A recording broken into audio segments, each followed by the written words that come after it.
I am going to be brutally honest with you right now. I never thought I would end up as the punchline to a cautionary horror story. The clueless city girl who wanders off the marked trail. The one who hears a weird noise in the pitch-black woods and actually walks towards it. Yeah, well, congratulations to me, because that girl is me. My name is Ashley, I am 25, and I messed up on a cosmic scale. Let me back up so you can understand the fragile headspace I was in. My boyfriend of 3 years, Mark, decided he was having a quarter-life crisis, which apparently meant finding himself tangled up in the bedsheets of his 19-year-old intern. So I dumped his cheating excuse for a man right then and there. I packed up my battered Subaru Outback and decided I desperately needed nature. I needed the great outdoors to heal my broken heart. The Appalachian Trail sounded absolutely perfect for a weekend escape. I picked a secluded section down in the remote mountains of Virginia. It was supposed to be a simple, easy 3-day loop hike. I spent $600 on gear I did not even know how to properly pronounce. Gore-Tex jackets, moisture-wicking base layers, and an ultra-lightweight tent. I thought I was so prepared to take on the wild. The first day of the hike was honestly beautiful, straight out of a postcard. The sun was shining bright, the breeze was cool, and the trail was clear. I remember smiling to myself as I set up my tent that evening. I thought, wow, this is so much better than therapy. God, I was so incredibly, painfully stupid and naive. The second day is when things started getting undeniably off.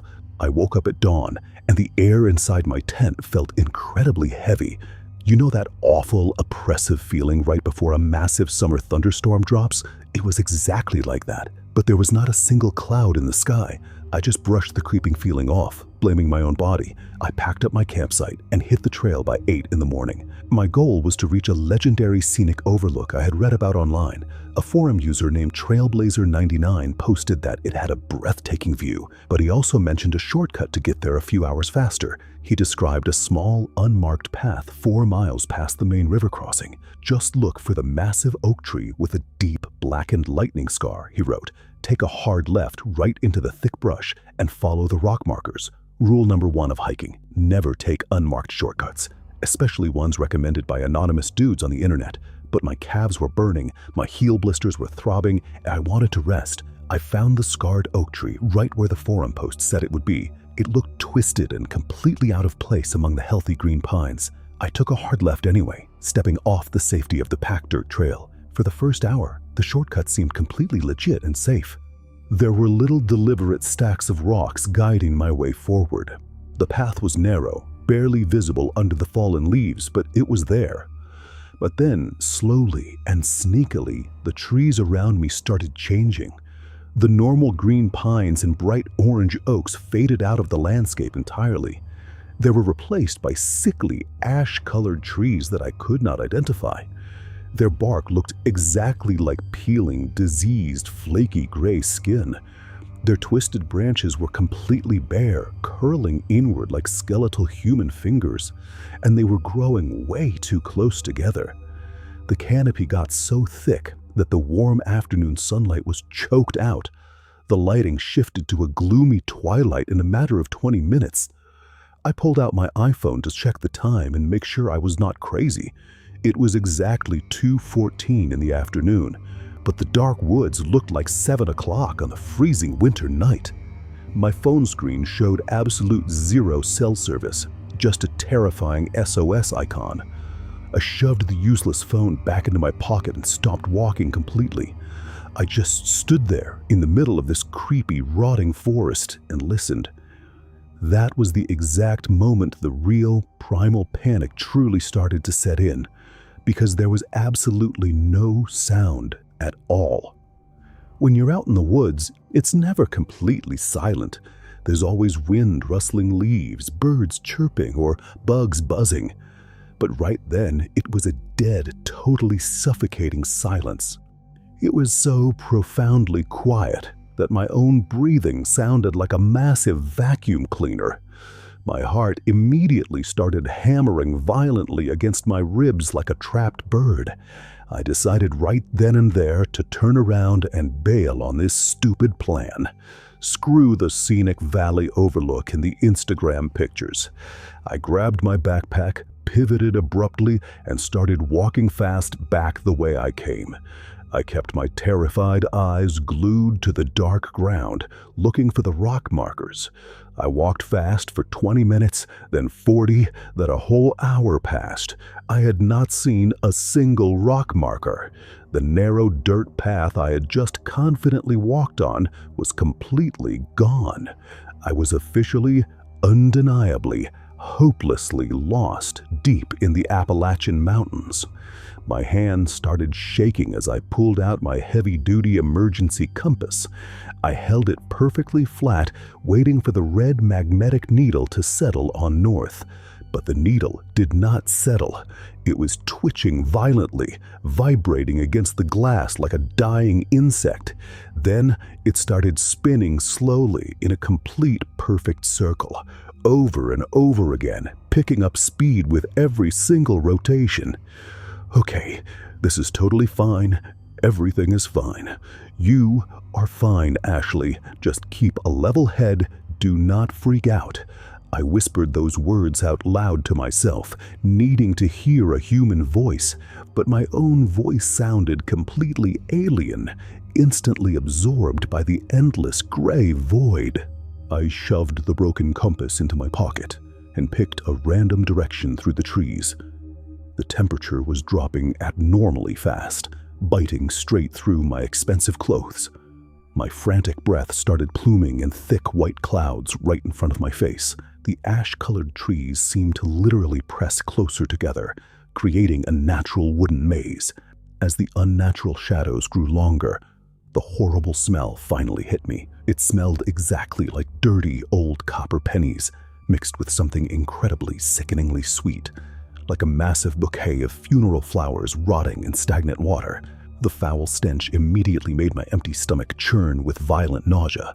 I covered my nose with my jacket sleeve and kept pushing my tired body forward. I was freezing cold, starving, exhausted, and absolutely mind-numbingly terrified. And then, the suffocating, heavy, painful silence finally broke. I froze instantly in my tracks, every muscle in my body locking up tight. The sound came from the absolute darkest part of the rotting woods to my left. It sounded exactly like a clear, distinct, perfectly articulated human voice. Ash. My entire body went completely, paralyzingly numb with an unnatural cold, because that was not just any random Iker.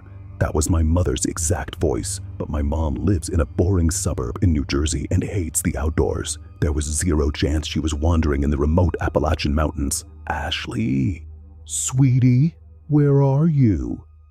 The voice drifted eerily through the trees, echoing in a way that defied physics. It sounded like it was coming from absolutely everywhere around me at the same time. Mom? I called back out loud, pure instinct overriding all common sense. The air pressure in the woods dropped aggressively, and my ears actually popped. I am right here, honey. It is so dark, I cannot see you. The voice was much closer this time, hidden just beyond a cluster of dead trees. But as it got closer, I realized there was something fundamentally wrong with it. It was entirely flat, dead, empty, and stripped of all real human emotion. It sounded mechanical, like a damaged cassette tape playing on a loop. And the rhythm of the words was a tiny, noticeable fraction of a second off. Mom, stay exactly where you are. I am coming to get you right now. I whipped out my heavy-duty tactical flashlight and clicked the heavy rubber button. A blindingly bright white LED beam cut straight through the encroaching darkness. I stepped off whatever miserable path I was on and marched toward the thick brush. But the ground here was unnaturally soft, spongy, yielding, and completely wet. It felt like walking across a giant waterbed made of rotting moss and decay. Every step squished loudly, releasing fresh waves of that sickeningly sweet blood smell. Keep talking, Mom. I need to hear your voice to find you. I am right here, honey. It is so dark, I cannot see you. My blood ran totally cold because it was the exact same phrasing, word for word. It had not changed a single tiny inflection or pitch from the last time. I stopped walking immediately, freezing about 20 feet away from the thick brush. "Mom, what is my middle name?" Silence fell over the gray woods again, agonizing and terrifying. Then the massive gray brush directly ahead of me started to rustle loudly. It sounded like something incredibly tall was shaking the branches violently with two massive hands. An entirely new, shocking, impossible voice spoke from the pitch darkness. "Ash, babe, come on, quit playing around out here, it's freezing." It was Mark, my cheating, gaslighting ex-boyfriend, who was definitely back in Philadelphia. "I'm really sorry, okay? Just come over here to me in the trees." But his voice sounded horribly distorted, blown out like broken water-damaged speakers. I took a slow, terrified step backward, and reality itself seemed to fundamentally break. It physically felt like I was walking up a steep vertical hill on flat ground, and the bright white beam of my LED flashlight actually started to physically bend. The solid light arced sharply toward the shaking brush, sucked into the darkness like a black hole. "You are not Mark. You're not my mom either. What the hell are you?" The dead brush instantly stopped shaking, snapping back to complete stillness. Then, from the pitch-black void, 4 distinct voices spoke at the exact same time. My mom, Mark, my childhood best friend Sarah, and my very own voice. "I am right here, honey." "Ash, babe, come on." "What the hell are you?" They parroted everything right back at me in absolutely perfect, flawless demonic unison. But it was the towering nightmare shadow that finally broke my fragile human mind. It slowly stepped out from behind the dead brush and into the bent flashlight beam. It was impossibly tall, at least 8 or 9 feet high, hunched over slightly. Its pale, sickly limbs were so freakishly long that its hands dragged on the moss. And it had absolutely no face, just a completely smooth, pale, fleshy surface. Right in the dead center of that surface, the skin began to tear and split open.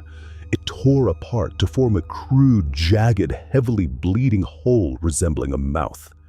From that wet hole, it started to perfectly mimic the pathetic sound of me crying. My rational, civilized brain completely shut off, reverting back to raw prey instinct. I dropped the heavy flashlight right into the rotting mud. I whipped my body around so fast I almost snapped my ankle on the roots, and I ran blindly, screaming at the top of my lungs straight into the freezing darkness. I do not even know how long I was actually running in the pitch black. Time completely stopped making any logical sense the second I turned my back. My lungs were burning, feeling like I was inhaling shards of broken glass. I was crashing blindly through the dead brush, sharp branches whipping my face. They were aggressively tearing at my jacket and scratching my cold skin. I did not care about the bleeding scratches on my cheeks or my ankle.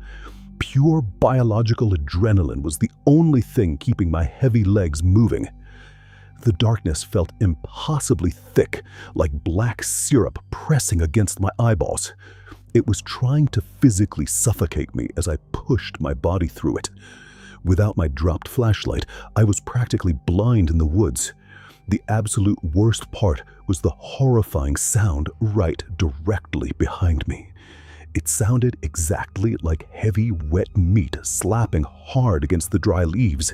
It was violently dragging its massive, awkward body along the ground.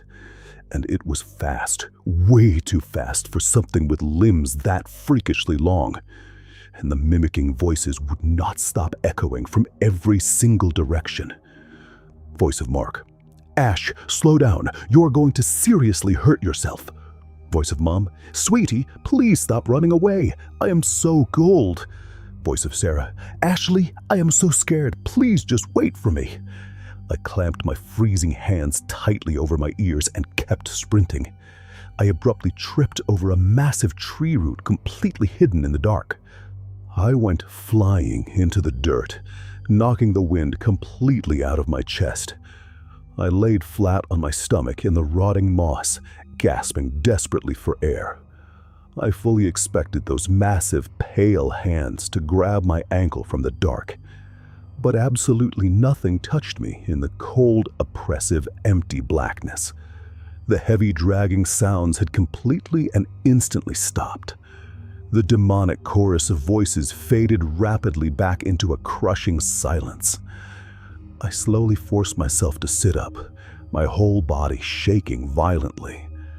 I wiped a gross mixture of sweat, mud, and tears off my forehead. That is exactly when I noticed the trees had completely changed again. They were massive, impossibly thick trunks of pitch-black wood. They were completely covered in thick, pulsating patches of white fungus. The fungus glowed with a faint, sickly pale light, casting horrible shadows, and the ground I was sitting on was angled totally, undeniably wrong. I was sitting on a steep slope that felt like a 45-degree decline. But when I looked at the glowing trees, they were perfectly parallel to the ground. Gravity itself felt entirely sideways and fundamentally broken.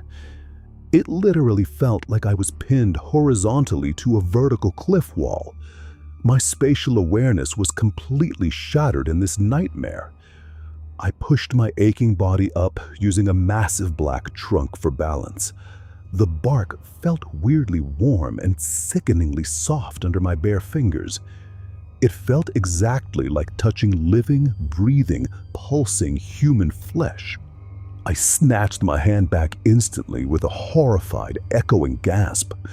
Water always flows downhill, right? I desperately tried to ground my panic, find a moving stream, follow it down to a larger river, find civilization. I closed my eyes tight and listened past the loud ringing in my ears. Very faintly to my right, I heard a distinct, heavy splashing sound. I started moving carefully toward it, stepping high over glowing white roots. The sideways gravity made every single step deeply disorienting and nauseating. After 15 agonizing minutes of stumbling blindly, I finally found the source. But it was absolutely not a normal, natural mountain stream. It was a narrow creek cutting through the moss, flowing completely uphill. I stared at it in absolute, mind-numbing, paralyzed disbelief. The thick, dark liquid was moving rapidly up an impossible incline, and the smell radiating off the surface was that exact same metallic stench. It smelled exactly like dirty pennies and rotting, stagnant funeral flowers. I knelt down slowly, squinting hard at the fast-moving liquid. It looked exactly like old, coagulated dark blood mixed with black mud. I stumbled backward, dry heaving loudly into the glowing, pulsing bushes. This was literal hell, and this was my eternal, personalized punishment. Ash, is that you? I froze mid-heave, my shaking hands tightly gripping my dirty kneecaps. The voice came from directly across the bloody, uphill flowing stream. It was Sarah, my absolute best friend since the 3rd grade. It did not sound artificially mimicked. It sounded breathless and undeniably real. I slowly raised my heavy head and looked across the dark, thick liquid. Standing between two massive black trunks was a small human figure. It was wearing a bright yellow, puffy North Face winter jacket. I could actually see her familiar blonde hair pulled back in a messy ponytail. She was wrapping her arms tightly around herself, shivering violently in the cold. "Ashley, oh my God, I have been looking everywhere for you. The police called my mom. They found your car abandoned yesterday. My heart did a massive, painful, hopeful leap inside my chest. It logically made total sense to my desperate, totally exhausted brain. I had been missing, and Sarah stubbornly forced her way into the search party. "Sarah? Oh my God, Sarah, stay right there. I'm coming over," I yelled back loudly, hot tears of absolute relief completely flooding my eyes. I frantically looked for a shallow place to cross over the blood to get to her. "Hurry, Ash. There is something awful out here in the dark." I quickly found a spot where thick tree roots created a makeshift, slippery bridge. I carefully stepped onto the first wet root, perfectly balancing my body weight. The thick, bloody liquid was rushing uphill directly beneath my muddy boots. I was exactly halfway across the creek, staring happily at the yellow jacket. "I am almost there, sir. I am right here. I got you." The figure in the bright yellow jacket instantly stopped shivering entirely. It stood up, completely rigidly straight, dropping its arms limply to its sides. It slowly, mechanically turned its head to look directly at me across the creek. My breath hitched painfully in my throat, and my wet boots slipped slightly. Under the hood of the bright yellow jacket, there was absolutely no face.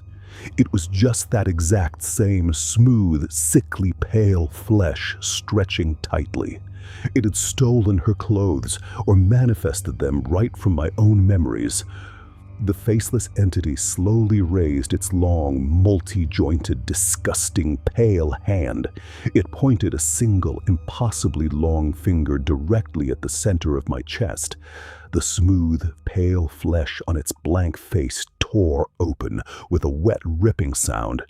"You are so incredibly, painfully stupid, Ashley." It spoke the words in Sarah's exact, sarcastic, playful, mocking voice. The sheer malicious intent behind the sentence hit me like a physical weight. I panicked completely, tried to turn around to run, and lost my balance. I fell backwards, screaming loudly right toward the Russian black liquid.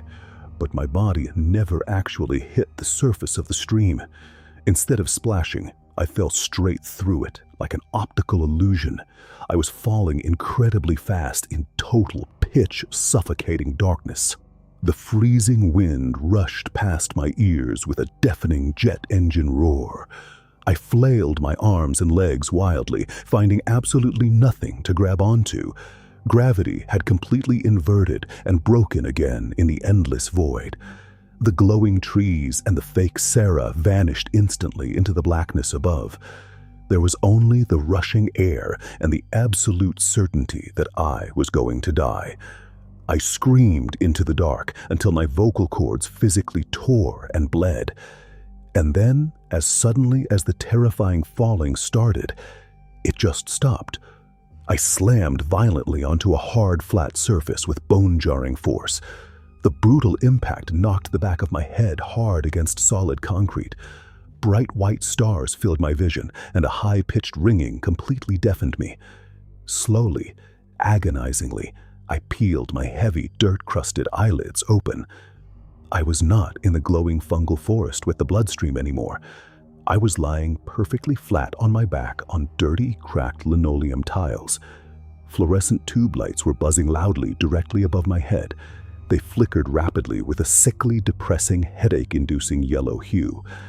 I rolled over slowly, clutching my throbbing ribs, and looked around in total confusion.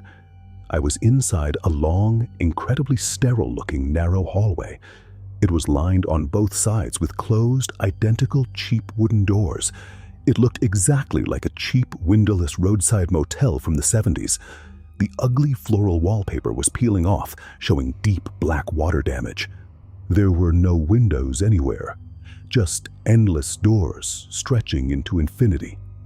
I pushed myself up against the peeling wall, my breathing fast and shallow. My hiking gear was covered in dark mud and smeared glowing fungus. I reached desperately into my jacket pocket and pulled out my iPhone. The glass screen was cracked diagonally from my brutal, impossible fall, but it surprisingly lit up brightly when I tapped the shattered glass.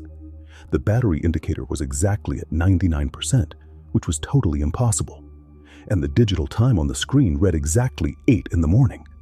But the date had drastically, impossibly changed on the locked screen. It was not Saturday, October 12th anymore. The cracked screen clearly, undeniably said Tuesday, November 5th.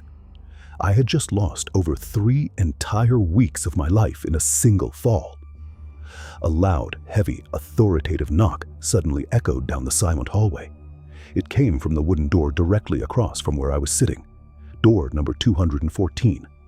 I stared at the peeling gold numbers, my heart dropping straight into my boots. Another heavy, deliberate knock vibrated strongly through the floorboards. And then, a soft, muffled, incredibly gentle voice leaked from under the doorframe. It was a voice I had not heard yet in this terrifying, impossible nightmare. It was my dad's voice. My dad, who had died of a massive heart attack when I was 14 years old. "Ashbear, are you out there in the hall? Please open the door, sweetie. It is freezing in here." I slid slowly down the wallpapered wall, pulling my knees tight to my chest. I buried my face in my muddy hands and started to sob uncontrollably. The woods had not just messed with my physical location on a map, they had completely ripped me out of reality, time, and space itself. Whatever ancient thing was hunting me was not going to stop. It was not going to stop until it had completely, utterly broken my mind. I just sat there on the filthy, damp carpet, completely paralyzed by the impossible sound. My dead father was actively knocking on a cheap wooden door in a place that did not exist. I pinched the skin on my muddy arms so hard that my fingernails actually drew fresh blood. I was desperately praying to wake up in my own bed, sweating and gasping from a horrible nightmare. But the sharp, stinging pain in my arm was totally, undeniably real. The harsh, buzzing hum of the flickering fluorescent lights above me was real. The disgusting smell of stale cigarette smoke masking the scent of rotting copper was real. "Ashbear, please, honey, my hands are so incredibly cold. Just turn the brass knob and let me inside. I brought your favorite snacks." A fresh, hot wave of nausea washed violently over my empty, churning stomach. He used to say that exact same sentence whenever he picked me up from middle school. He would always bring me those cheap, awful powdered donuts from the gas station on Fridays. The memory was so incredibly specific, so buried in the back of my mind that it broke my heart. Whatever ancient, faceless parasite was hunting me was literally digging through my brain. It was violently flipping through my most private, vulnerable memories like a morbid scrapbook. I squeezed my eyes shut, pressing the palms of my dirty hands hard against my ears. "You are not my dad. My dad died when I was 14. You are dead. You are a fake. Leave me alone." I screamed the words at the peeling wooden door, my voice completely raw and shaking. The heavy knocking on door 214 stopped instantly. The silence that followed was so heavy and oppressive, it literally made my teeth ache. Then the brass doorknob began to slowly, agonizingly turn. It squeaked loudly, the rusty metal protesting as it rotated to the right. The lock clicked with a heavy, final thud that echoed down the endless hallway. I did not wait to see what impossible nightmare was going to step out of that motel room. I scrambled frantically backward on my hands and knees, my boots slipping on the gross carpet. I pushed myself up against the peeling wallpaper and started running blindly down the corridor.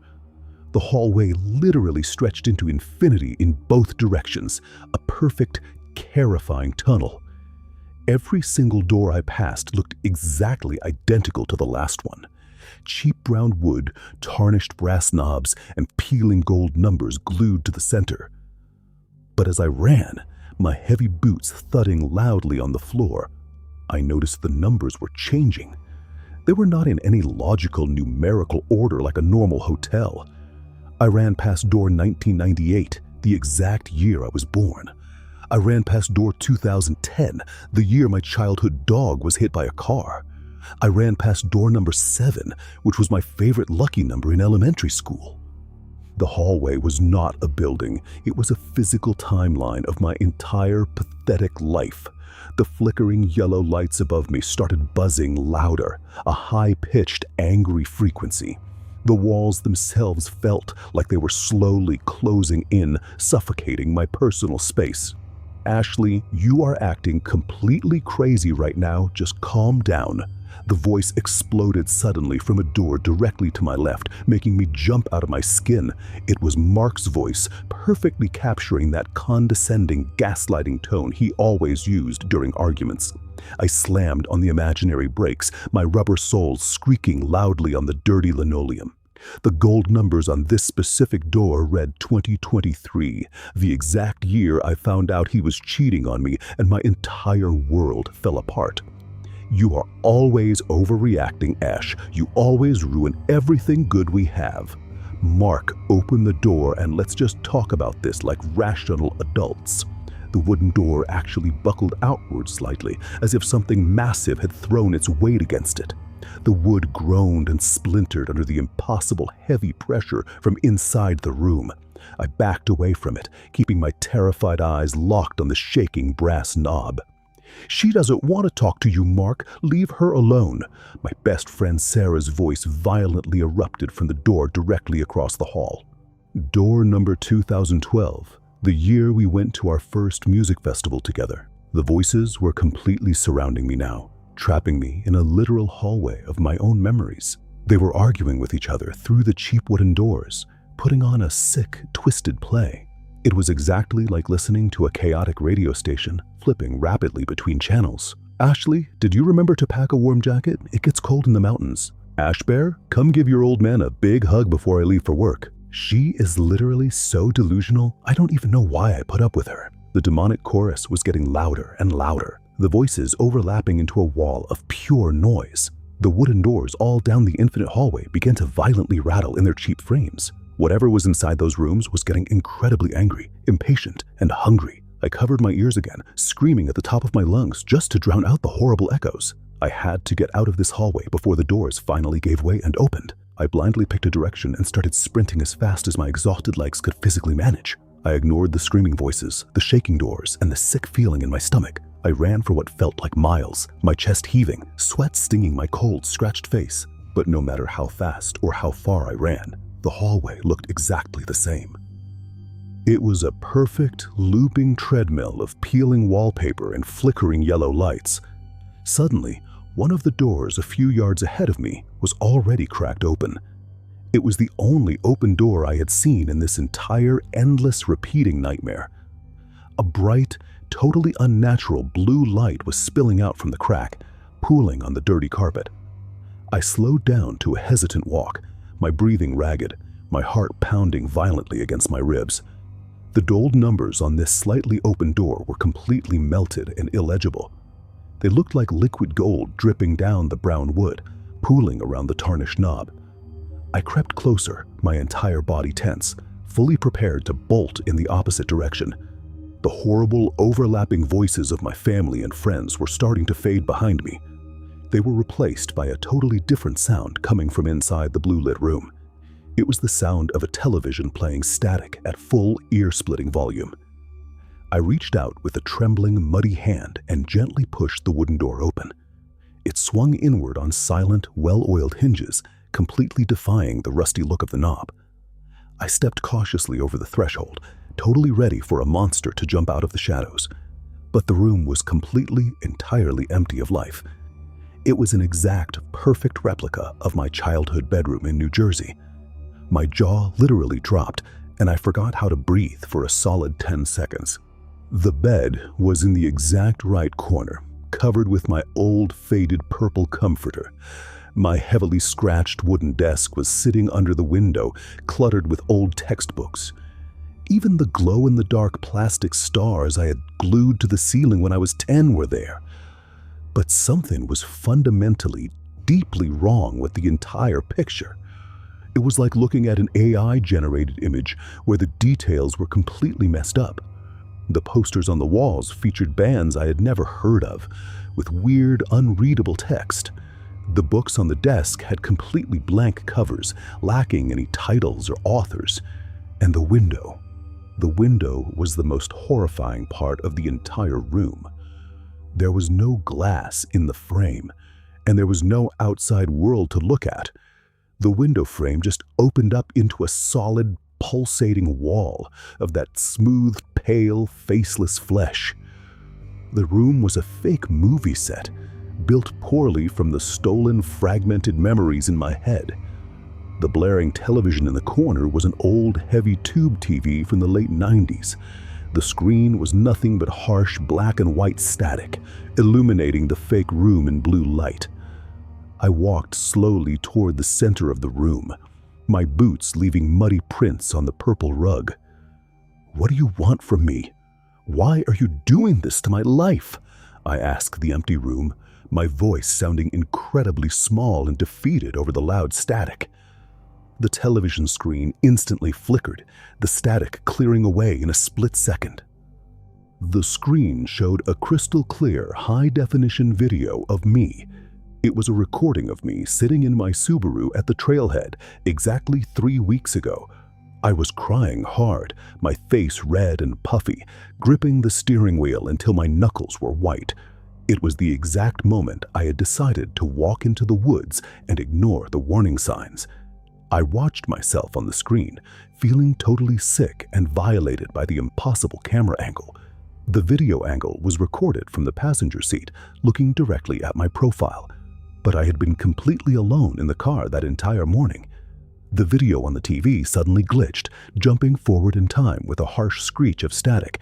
Now it showed me walking through the gray, dead woods, completely lost and terrified. Then it jumped again, showing me falling through the impossible stream of thick black blood. The entity was showing me a highlight reel of my own personal torture.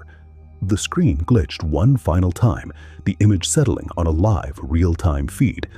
It was showing a view of my own back, exactly as I was standing in the fake bedroom right now. I saw my dirty jacket, my messy hair, and my muddy boots on the purple rug. And then, in the video feed, I saw something standing directly behind me in the room. It was standing so incredibly close that its pale, long fingers were almost touching my shoulder. It was the faceless, towering entity, its head tilted at that impossible snapping angle. I split around violently, screaming, fully expecting to see the monster standing right there. But the bedroom behind me was completely, entirely empty. I whipped my head back to the television screen, my heart stopping in my chest. On the screen, the entity was still standing directly behind me, raising its pale hand.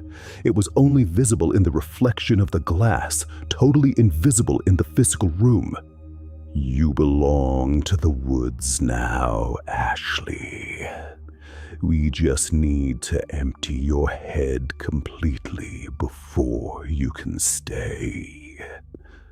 The voice did not come from the television speakers or the empty room. It echoed directly inside my own skull, vibrating heavily against my actual brain. It sounded like 1,000 different voices speaking in perfect, terrifying unison. The smooth, pale flesh in the window frame suddenly tore open with a massive, wet, ripping sound. It formed a giant, jagged, bleeding hole that stretched the entire width of the wall. A totally overwhelming stench of rotting flowers and copper pennies instantly flooded the bedroom. The floor beneath my feet suddenly tidaled violently, the entire room shifting on a massive axis. Gravity broke again, pulling me forcefully toward the bleeding, jagged hole in the fleshed wall. I grabbed desperately at the heavy wooden desk, my fingernails digging into the fake wood. But the desk was not bolted down, and we both slid rapidly toward the gaping, wet maw. I screamed as loud as I could, the sound completely drowned out by the roaring static of the TV. The entity in the screen just stood there, watching me slide into the darkness. It raised its long, pale hand, waving goodbye to me with my own stolen memories. I lost my grip on the desk, the fake wood splintering sharply under my frantic hands. I tumbled backward into the massive, bleeding hall, completely swallowed by the ancient dark.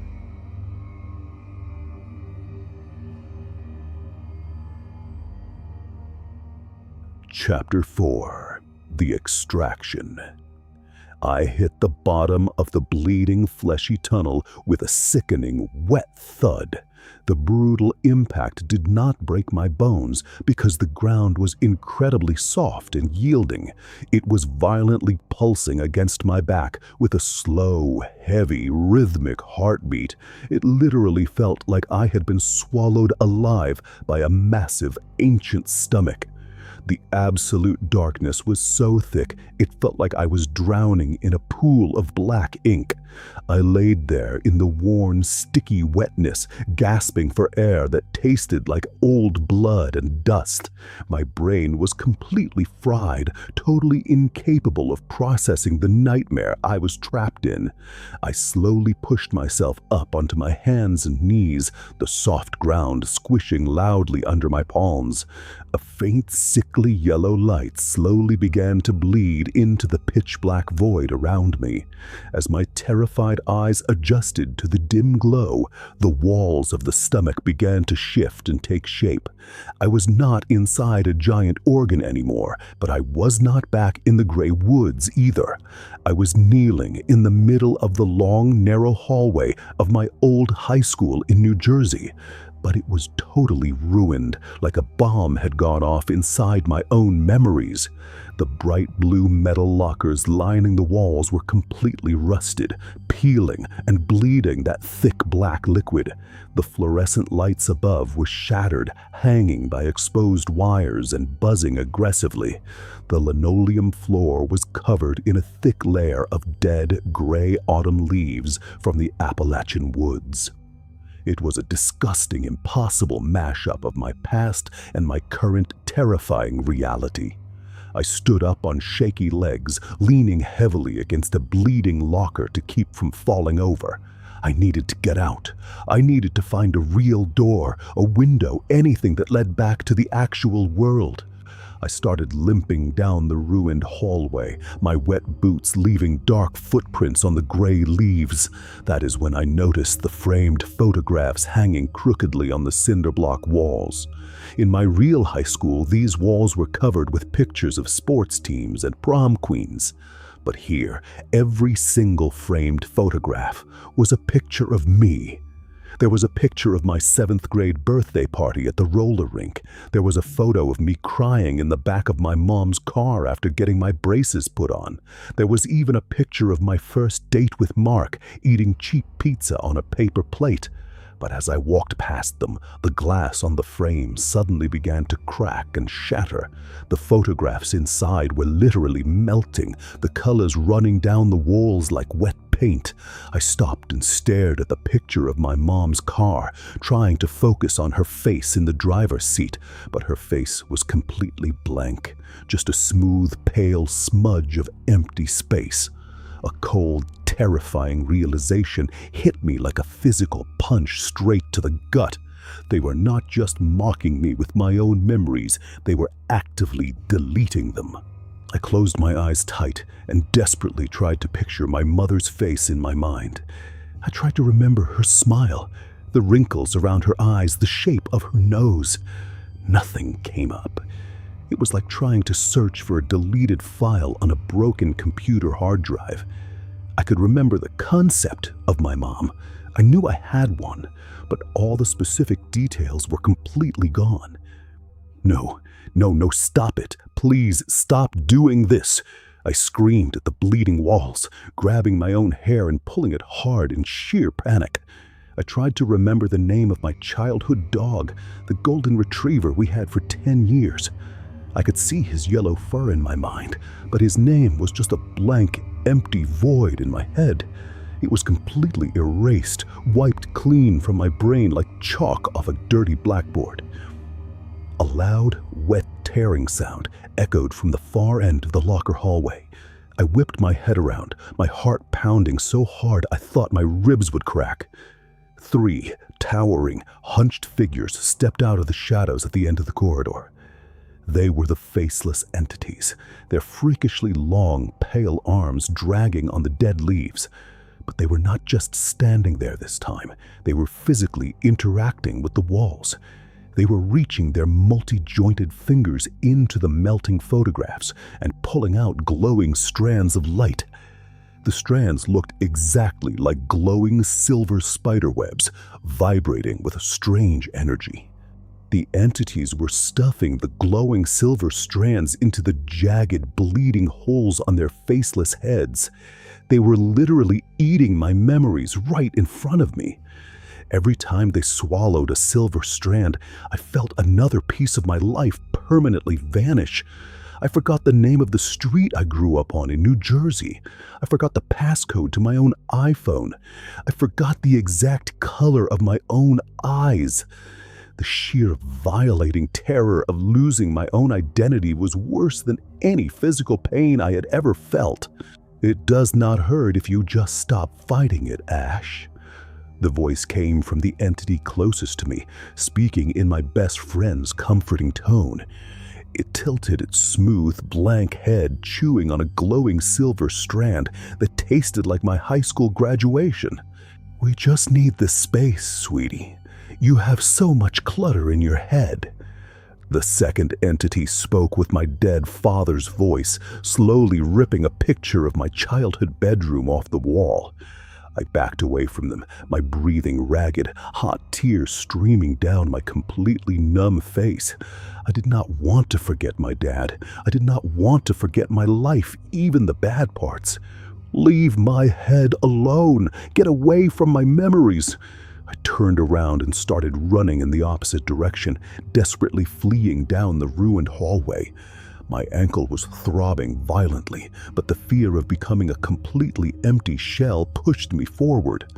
The heavy, wet, slapping sounds of their massive dragging hands started up again right behind me. They were chasing me, but they did not sound like they were in a rush. They sounded completely calm, methodical, like predators that already knew the prey was trapped in a dead end.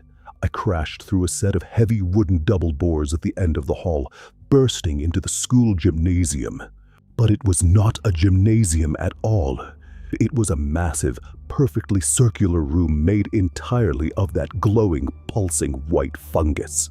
The sideways gravity returned instantly, making me stumble and fall hard onto my hands and knees. The room was completely filled with thousands of those floating silver spiderweb strands.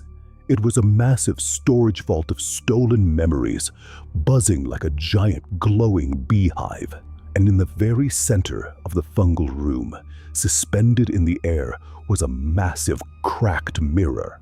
I slowly crawled toward the floating mirror, unable to look away from the dirty glass. When I finally looked into the reflection, I let out a horrified, echoing scream that tore my throat. The girl looking back at me in the mirror was wearing my dirty, torn outdoor jacket. She was wearing my expensive hiking boots and my ruined, mud-stained pants. But the face was not mine. It was a face I had never seen before in my entire life. It belonged to a girl with sharp cheekbones, pale skin, and dead, completely empty black eyes. The entity had not just stolen my memories, it was actively rewriting my physical appearance. I reached up with a trembling, muddy hand and touched my own cheek. The bone structure felt totally wrong, alien, and completely unfamiliar under my fingertips. "Do you like it? It is much more durable for the woods." The voice echoed inside my skull again, 1,000 voices speaking in absolute unison. I spun around, sitting on the glowing fungal floor, and saw the 3 entities blocking the double doors. They were slowly advancing toward me, their long fingers reaching out to grab my head. I scrambled backward until my back hit the cold glass of the floating cracked mirror. I looked wildly around the circular room, desperate for any possible way out of this trap. Directly behind the floating cracked mirror was a small, normal-looking wooden door. It looked totally out of place, exactly like the front door of my old apartment in Philadelphia. But underneath the crack of the door, I could see a sliver of real, bright, natural sunlight. It was not the sickly yellow motel light, and it was not the depressing twilight of the gray woods. It was real, warm, morning sunlight, and I could smell the faint scent of actual fresh pine needles. It was the exit. It was the way out of the stomach. "I am leaving. You cannot keep me here," I screamed, ignoring the alien sound of my own voice coming out of my new throat. I grabbed the heavy wooden frame of the floating mirror and violently shoved it aside. It shattered against the fungal floor with a deafening crash, raining sharp glass everywhere. I lunged for the wooden apartment door, my hand desperately grabbing the familiar brass knob. But before I could turn it, a massive, freezing, pale hand clamped down incredibly hard on my shoulder. The grip was like a steel vice, completely paralyzing the entire right side of my body. One of the towering entities leaned its faceless, smooth head down right next to my ear. I could smell the rotting flowers and the old copper pennies radiating off its pale, wet skin. "You can leave, babe, but you have to pay the toll at the door." It spoke with Mark's voice, but the tone was incredibly dark, ancient, and completely devoid of humanity. The entity raised its other long, multi-jointed hand and placed its pale fingers directly against my forehead. The physical contact felt like a massive electrical shock surging straight through my brain. My vision flashed blindingly white, and a high-pitched, deafening scream filled my ears. I felt a massive, painful, tearing sensation deep inside the very core of my consciousness. It felt exactly like someone was reaching a pair of pliers into my brain and aggressively pulling out a deeply rooted tooth. They were taking the last fundamental pieces of my identity. I forgot my middle name. I forgot my favorite movie, the one I used to watch when I was sick. I forgot the taste of coffee. I forgot the reason why I had even come to the woods in the first place. I forgot my ex-boyfriend's face, his voice, his name. The pain was absolutely unbearable, a mental agony that completely eclipsed anything physical. My knees buckled entirely, and I collapsed against the wooden door, my vision blurring with dark spots. The entity released its icy grip on my shoulder and stepped back into the glowing shadows. The heavy, oppressive pressure in my head instantly vanished, leaving behind a cold, hollow, echoing emptiness. I was completely empty. I was a hollowed-out shell, a blank slate, a perfectly erased hard drive. I weakly reached up, grabbed the brass knob of the apartment door, and turned it. The door clicked open, and a blinding wave of real, warm sunlight washed over my totally numb face. I practically fell through the doorway, tumbling out onto a patch of hard, dry, normal dirt. The heavy wooden door slammed shut behind me with a loud, final thud. I laid there in the dirt, the warm morning sun beating down on my back, listening to the normal sounds of the forest. I could hear real birds chirping in the trees, a gentle breeze rustling the green leaves. The suffocating silence and the smell of rotting pennies were completely gone. I had finally made it back to the real world. But as I slowly pushed myself up off the dirt, staring blankly at my own muddy hands, a terrifying question echoed in the vast, empty space of my mind. Who is Ashley? Who is Ashley? The question echoed through the vast, empty cavern of my mind, bouncing off the walls like a dropped coin. I stared blankly at my trembling, mud-caked hands, tracing the dirty lines on my palms. I knew the word Ashley. I knew it was supposed to be a name. but it felt exactly like looking at a word written in a foreign language I had never learned. I pushed myself up off the dry dirt, my body aching with a deep, bone-weary exhaustion. I was standing on the edge of a paved 2-lane highway cutting through the dense green forest. Real cars were whizzing by occasionally, their tires humming loudly on the black asphalt. The warm morning sunlight felt incredibly alien against my cold skin. I started walking aimlessly down the shoulder of the road, dragging my heavy hiking boots. A white pickup truck abruptly slammed on its brakes, the tires squealing as it pulled over onto the dirt. An older man with a gray beard and a faded baseball cap jumped out of the driver's side. Hey, miss, are you okay?" he yelled, running toward me with a panicked look on his face. "We've been looking for you for over 3 weeks. Your picture has been on the news every single night." He grabbed my shoulders gently, his eyes scanning my dirty, scratched face. "Ashley, right? Your name is Ashley?" he asked, his voice shaking with relief. "Yes," I replied. The word tasted like dry ash in my mouth. "I think so." The next few hours were a complete chaotic blur of flashing police lights, sirens, and loud, overlapping voices. They wrapped me in a thick, scratchy gray blanket and put me in the back of an ambulance. Paramedics aggressively checked my vitals, asking me hundreds of rapid-fire questions I could not answer. Where were you? How did you survive? Did someone take you? I just stared blankly at the metal ceiling of the ambulance, listening to the rhythmic beeping of the heart monitor. They took me to a bright, sterile hospital that smelled exactly like rubbing alcohol and bleach. I was sitting on a cold examination table when the heavy wooden door swung open. A woman burst into the room, tears streaming uncontrollably down her face. She was older, with graying hair and a frantic, exhausted look in her eyes. She ran across the room and threw her arms around me, sobbing loudly into my dirty shoulder. "Oh my God, Ashley, my baby, my sweet baby girl. I thought you were dead," she cried, squeezing me so tight it hurt my ribs. I stiffened completely, sitting rigidly on the table. I looked down at the top of her head, feeling absolutely nothing but a cold, hollow confusion. "Who are you?" I asked quietly, my voice totally flat and devoid of emotion. The woman froze instantly, pulling back slightly to look at my face. The absolute, shattering heartbreak in her eyes was physically painful to watch. "It's me, honey.